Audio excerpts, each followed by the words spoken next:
blood everywhere, all on the floor, all through her clothes. Her beige trousers were now red. Her New Balances covered in blood. She was crying. My daughter was crying. It was horrendous. At that point, I hit the roof. And I was like, this is not normal. The key is to advocate for yourself because no one else will do it. Even when you're being made to look like you're exaggerating or wasting time, always speak up. Speak up for your health. Hi loves. So I came across this video on social media, and honestly, if you're an expectant mom, a mom-to-be, or someone who desires to be pregnant one day, I will encourage you to please watch this video from start to finish. Let's not waste any time. Let's dive into this chilling yet insightful story. After my girlfriend gave birth, we thought the hardest part was over, but things turned scary real fast. If you're a soon-to-be parent or thinking about having kids, please listen to our post-birth story. It turned what was supposed to be a magical few weeks after birth into an absolute nightmare, and we cannot get that time back. I posted this video about 6 weeks ago, but for some reason there was an audio error. So I'm posting again to try and create as much awareness as I can to make sure you don't go through the same heartaches that we have. And if you take anything from this video, it's just please trust your gut. So, birth, absolutely fine. Natural, no tears, brilliant. Baby was fine. Mum was absolutely fine. Everything was golden. At the 5-day checkup, my girlfriend had a small clot that she took to the checkup with her. The midwife said, as it was the size of a 50p piece, she thought we should take it to triage just in case. So we went to triage at the hospital. They looked at it. They said it was fine, nothing to worry about, but they took some samples of it and then said, if it happens again, come back. Another 5 days had passed, and my girlfriend had another clot. Took this to the midwife. She looked at it and said, no, there's nothing to worry about. Again, we didn't worry about it. 10 days had then passed, and my girlfriend wanted to pop to the shops with my daughter, so they walked up to the shops. It was about a 20-minute walk away. I suddenly get a phone call with my girlfriend crying her eyes out, saying that she's bled everywhere, please come quick. Got in my car, drove to the shops as quick as I could. There, I found my girlfriend outside the shop. Blood everywhere, all on the floor, all through her clothes. Her beige trousers were now red. Her New Balances covered in blood. She was crying. My daughter was crying. It was horrendous. So I rushed them in the car. We called Mama's Line. They told us to go in straight away. So we went home first, grabbed some clothes to change into because my girlfriend was, again, all her clothes were covered in blood. She then started to feel faint, so she had to sit down, and then she felt really faint, so we called 999. They told us because my girlfriend was talking that she wasn't an emergency, so we would have to wait 2.5 hours, so we would have to go ourselves. My daughter was crying, my girlfriend was crying, everything was chaotic in the house. Bearing in mind, we had not left my daughter yet, because it's only been 2 weeks into her being born. We didn't want to leave her. We got in the car, tried to drive to the hospital. My girlfriend was crying, my daughter was crying. We had to make that decision to focus on my girlfriend's health and had to drop my baby off to my mother. And that was the first time we had to drop off, and it was just awful. We didn't want to do it, and there wasn't the circumstances that we felt comfortable with the first time not being without her, but we had to do it for my girlfriend's sake. So at the hospital, we were there for a good few hours. We had 3 midwives check us and a doctor check us. Everyone was really concerned because we had the bag of clothes in there full of blood. We finally had a doctor come see us. He reviewed her and said he thinks it's just her period come back early, which we were both really against because there was so much blood. The bag was literally red. The clothes are red. It was just an enormous amount of blood. So we were like, no, we don't think that's true. And he was like, well, your options are, I can give you some antibiotics if you want. You can come back if it happens again. Or, and this is the thing I want to stick to, is he said, you can have a scan if you want. It's the if you want that sticks with me here. So we said, yeah, definitely, we want to have that scan. So he said, okay, this is on the Friday. He said, I can get it to you, have a scan tomorrow or the Sunday. We then walked out of the hospital, got a notification, your scan is on the following Wednesday. So we were, again, not very happy, but there's nothing we can do. 2 days later, my girlfriend had another clot, took it to the midwife. Midwife said, don't worry, nothing to worry about. Monday lunchtime comes around, and we hadn't seen my nan yet, so we both popped to my nan's at lunch. So we're at my nan's, everything was really nice. My nan was cuddling my daughter. All of a sudden, my girlfriend gets up, sprints to the toilet, and I think, what's going on? Look down, and there was a trail of blood all through my nan's carpets. Ran to my girlfriend, literally a trail all around the corner, all through the carpets, all on the door. Found my girlfriend in the toilet, crying her eyes out. It happened again. All down her trousers, in her socks. She was crying. It was horrendous again. An enormous amount of blood. Like, I can't describe to you. I've never seen so much blood in my entire life. We called Mama's Line because they said, call back if it happens again. They then replied and said, oh, now it's post 28 days of giving birth. You've got to go to A&E, so we can't have you here anymore. So then we're both flapping about because the house is covered in blood. My daughter's in the other room with my nan. She's got dementia as well, so she's just wondering what the hell's going on. So then I called my dad, my mum, my sister to like come round, help clean up the house. We had to then leave my daughter with my mum. Again, the second time we've had to leave my daughter within the first 2-3 weeks of giving birth, and we didn't want to do that again. It was horrible. Rushed to A&E. We were there for 8 hours, again with a whole bag of bloody clothes. Sat down, and the nurse says to us, "I think it's just your period, come back." At that point, I hit the roof, and I was like, "This is not normal. This is look at the bag we've got. The bag is covered in blood. It's not normal. She's lost too much blood." I couldn't describe to you how annoyed I was. My girlfriend was kind of sheltered back a bit because there was now like 5, 6, 7 people that have told her it's just a period. She now thinks she's overreacting. Essentially, the doctors are now gaslit us to think that we're being stupid and this is just a period and we shouldn't be coming into the hospital and wasting people's time. We need a scan today. She then replied and said, "Everyone from the gynecology department has now gone home, so you can't have your scan today. You still have to have it tomorrow." Again, I was really unhappy with the situation. Just keep getting told it's just a period, but we were adamant it wasn't.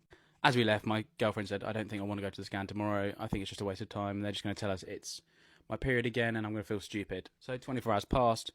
We got to the scan, and within, and I'm not joking, 10 seconds, the doctor looked at us and said, "Yep, there's leftover placenta." Both mine and my girlfriend's jaws dropped to the floor, and the doctor said, "We'll have to put you into emergency surgery, and you need to have this removed straight away. Otherwise, this can cause another hemorrhage, and this could be fatal if we don't get this sorted out now." Obviously, we were both horrified by this, but also kind of relieved that we were right in the first place, and this wasn't just a period, but it took this amount of time and this amount of pushing, and the fact that we pushed for this scan. It wasn't pushed upon us to have a scan, and my girlfriend had been gaslit to thinking this was just a period, and if I hadn't pushed for this scan today, we could have gone home. My girlfriend could have been out with my baby again, lost a lot of blood, collapsed. God knows what could have happened. We had to have the emergency operation. Again, leaving my daughter with my parents. Another time we didn't want to leave my daughter. Then recovery. Just a horrendous ordeal, which could have been completely avoided if they just listened to us at the beginning. We were just led to believe that it was just a period and that we were being a bit silly. And this was a very, very, very serious case. We looked it up afterwards, and this could have been fatal for my girlfriend. This could have been fatal for the baby. This could have been fatal throughout pregnancy because it was an extra bit of placenta that was growing at the top, which wasn't checked. The moral of the story here is, please, if this happens to you, push straight away for a scan. It scares me to think if we didn't push this, what could have happened. So please, if this happens to you, and there could be placenta left in there, so you just have to push. You just have to push for the answers. Post-birth should have been lovely, just cozy family time, but this was ruined by essentially not being listened to. What a horrific experience. What a terrible experience. Let's just try to unpack that story. He said something that really resonated with me. He said after his girlfriend gave birth, they felt like the hardest part was over, which is fair enough. You know, once you go through 9 months of pregnancy and you have that baby, whether naturally or via C-section, and they've done checks on baby, checks on you, and you're given the okay and you're told to go home, you're just elated and you're like, phew, finally you've gotten through what should have been the hardest part, and you can finally start your life. And what should have been an exciting period just turned into a very traumatic one. So let's talk about the first ordeal. She was out in the public place, and all of a sudden she's covered in blood. Her beige trousers is covered in blood red, down to her socks, down to her trainers. And she's in a public space. The baby was a few weeks old at that point, and she's covered with blood. She must have felt so scared, so exposed, and so helpless. He describes it as an enormous amount of blood, and he said that he had never seen that amount of blood before in his life. Bearing in mind that it's highly likely that he probably witnessed his girlfriend give birth, and when you give birth, you know there's a lot of blood, and for him to describe that scene as enormous, it just goes to show you the amount of blood that he witnessed. And to make things worse, when they saw the doctor, he dismissed it as just period, despite the fact that they came in with a bag full of clothes that was soaked in blood, and he said that the bag was literally red. I was thinking to myself, since when do people get periods that is just so much and so uncontrollable that it just goes everywhere and stains clothes? To me, that should have been alarm bells. Alarm bells should have been ringing at that point. And what really upsets me the most is the dismissive tone, the you can have a scan if you want. He didn't seem at all concerned that that blood was just in excess. That was just too much. There's no way a woman should be having a period and should even be gushing up blood like that. To me, that doesn't sound normal. And to think it was a third time they'd actually come in with concerns, it's just unacceptable. And the sad part again was the fact that they were promised a scan for that weekend. But unfortunately, when they received the text, they had to wait till Wednesday, which is just such a long wait when you need answers. And the fear that this could potentially happen again. And of course, only for it to happen again at a family gathering. Ugh. And this time, blood everywhere, staining carpets. Once again, going through the clothes, right into the socks, into the trainers. Ugh. Listening to this story, I mean, I know how paranoid we women get at just the sight of even just a small stain.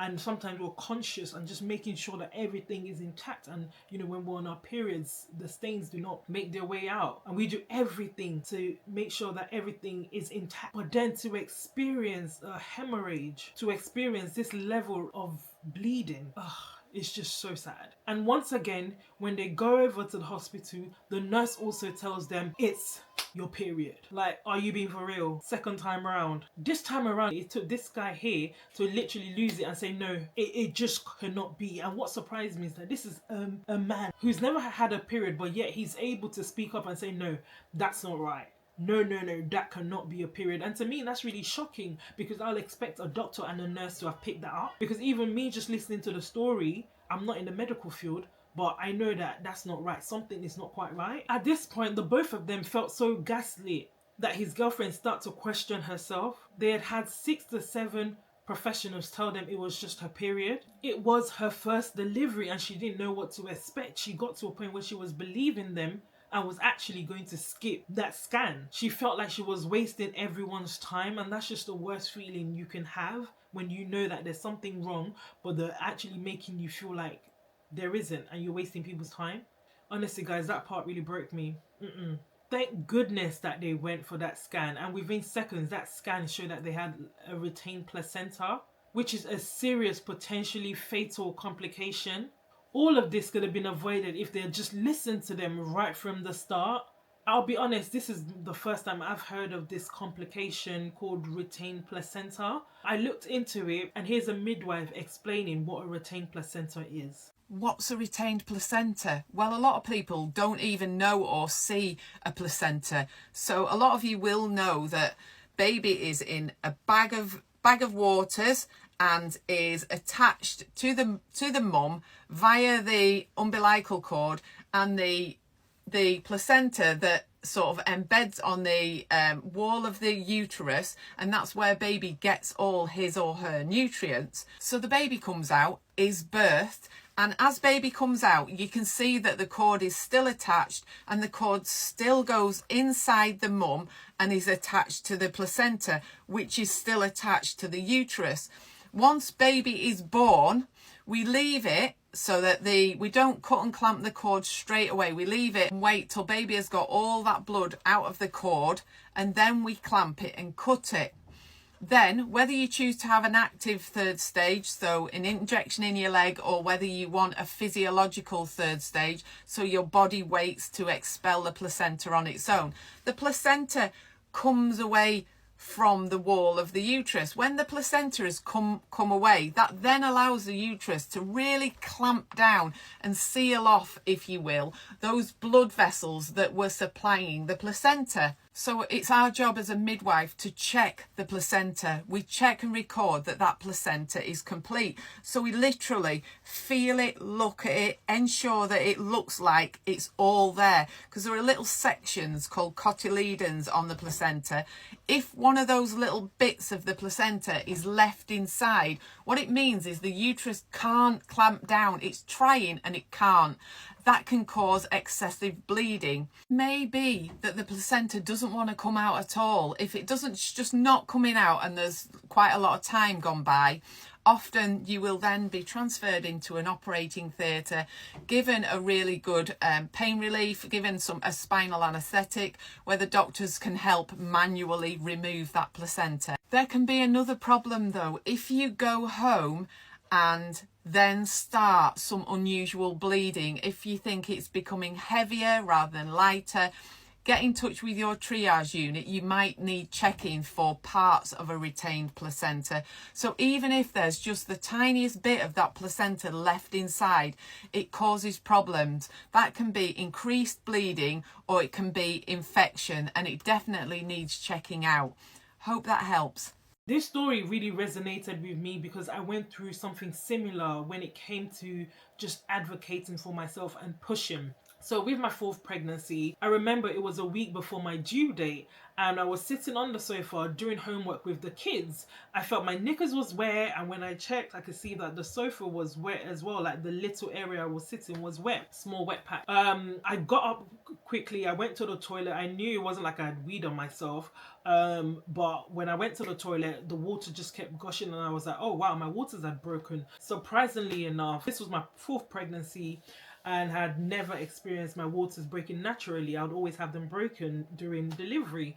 So the waters were just gushing out. Prior to that, a few days before that, I'd watched a video that said, you know, if your waters were to break, just make sure you wear a pad. So I rushed upstairs, and whilst I was changing, trying to wear a pad, you know, the waters were still gushing. So I wore a pad and I called the maternity unit. When I called the maternity unit to tell them what's happened, they said, make your way down to the unit so that we can give you a check. So I got down to the unit, waited for about 2 hours before I was seen. And meanwhile, whilst this was going on, I was having very light contractions. So I was placed in the triage area. The midwife went in to examine me, and when she examined me, she said, oh, your waters have not broken. I explained to her they have broken. You know, the waters gushed out. She said to me, there's definitely no sign your waters has broken. You wet yourself. That's what you think is your waters breaking. And I said to her, I know the difference between wetting myself and my waters breaking. But she was like, no, it couldn't have been your waters. They examined my pad at that time, but because I changed my pad before heading to the hospital, they were like, oh, your pad doesn't show excessive amount of liquid. And I said, yeah, that's because I changed it. If I had known, I would have brought the pad, but I changed at home and I left that pad. I put that pad in the bin. I didn't think I needed to bring it along. So next time, if your waters ever break at home, take all your pads with you as proof.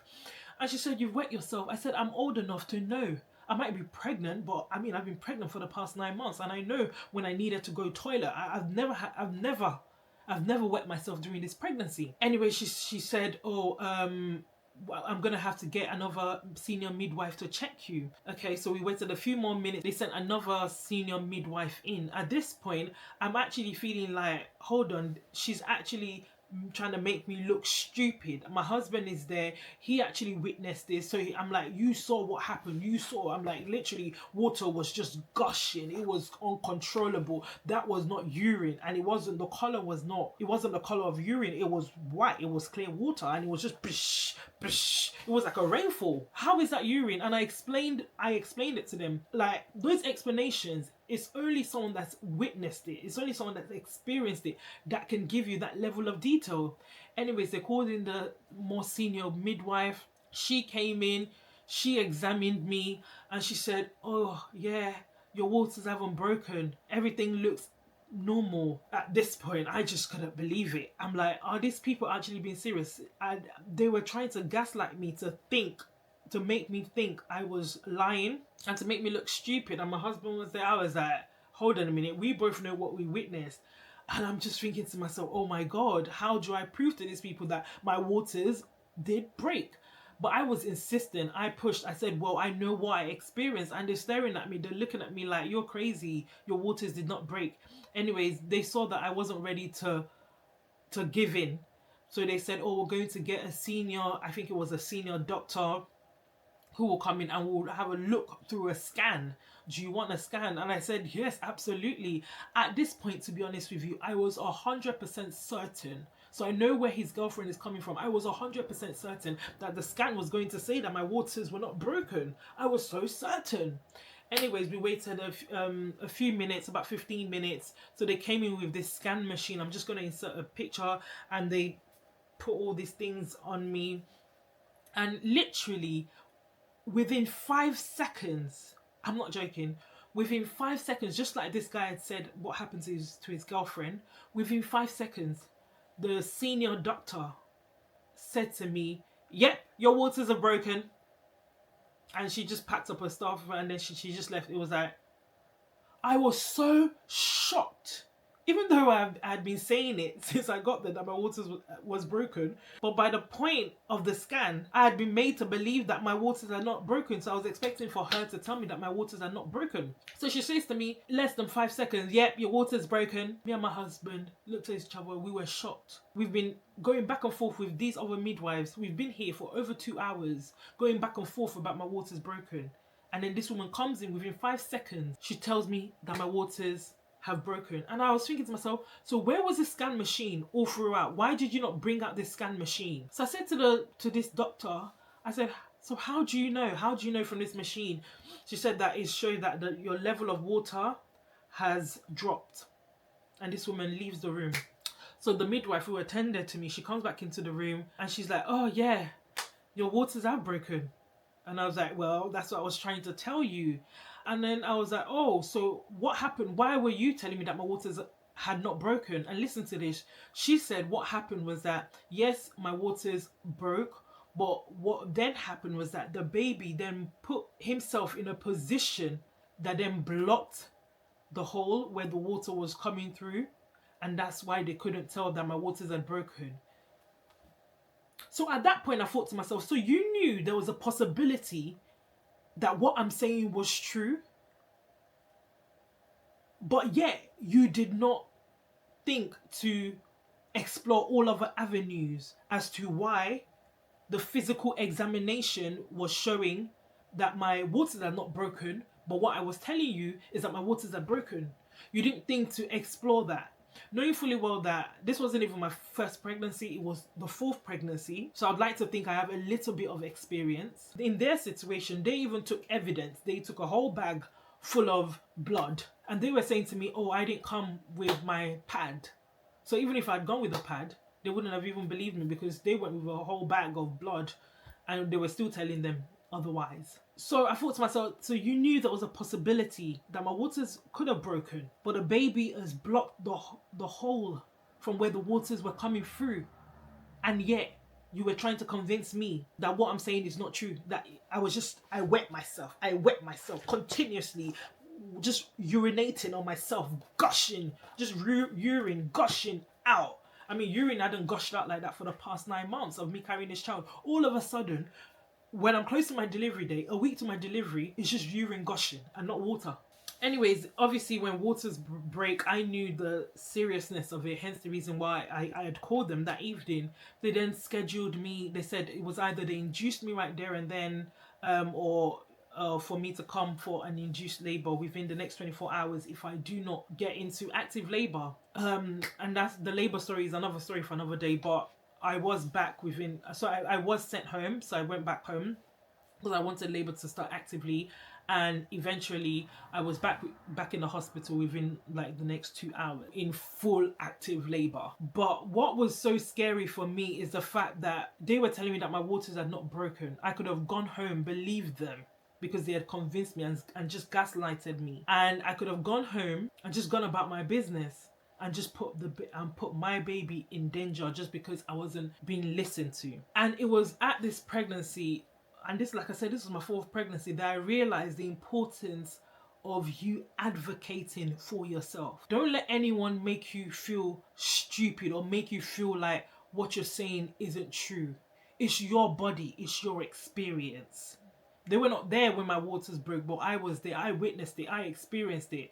Don't let anybody make your truth into a lie. And don't let anyone make you second guess yourself when it comes to your health. It's happening to you. It's your body. Even when you're being made to look like you're exaggerating or wasting time, always speak up. Speak up for your health. The key is to advocate for yourself because no one else will do it. Let's be honest, most NHS staff are overworked and overstretched. They don't want to deal with another problem with a shift that's already stretched enough. And while I have so much respect for healthcare workers, I've come to realize that we have to accept this truth. To them, it's just another shift, it's just another patient, it's just another baby, it's just a job. But to us, it's our life, our babies, and our bodies. So always speak up, demand answers, because no one else will speak up for you or advocate for you like you can.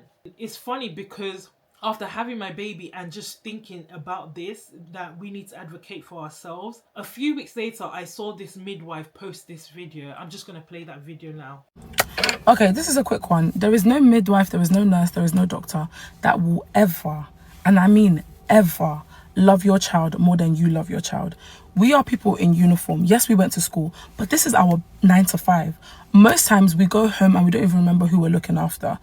That is to say, your child means more to you than your child will ever mean to us. The reason why I'm saying this is because there was a nurse called Lucy Letby who unalived so many children and tried to unalive so many more. They found out about her years later. Yeah, so in about 5 years, 8 years, there's going to be another Lucy Letby that they found out. And the only thing you can do for yourself and for your family and for your child is to make sure that your child has a chaperone at all times. That is why we talk about birth partners, because if you gave birth and you're not in a space to stand up and go to baby, your birth partner should follow us. I come into your room, you're like, oh my gosh, Mama Dinya, oh my gosh, Mama Dinya. And I tell you that I'm taking your baby for your test. Follow me, because who am I to you? Who am I to you?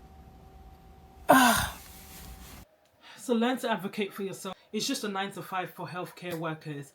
Anyways, guys, I saw this video and I thought it was important for me to bring it to you just so that you are aware of this condition, retained placenta, and also just to encourage you and advise you to always advocate for yourself. And if you feel like something is wrong, keep pushing for it. It's highly likely that there is something wrong, and it's better safe than sorry. Anyways, that's all I have for you guys. If you guys enjoy this content, please like, comment, and please subscribe. Till next time, bye.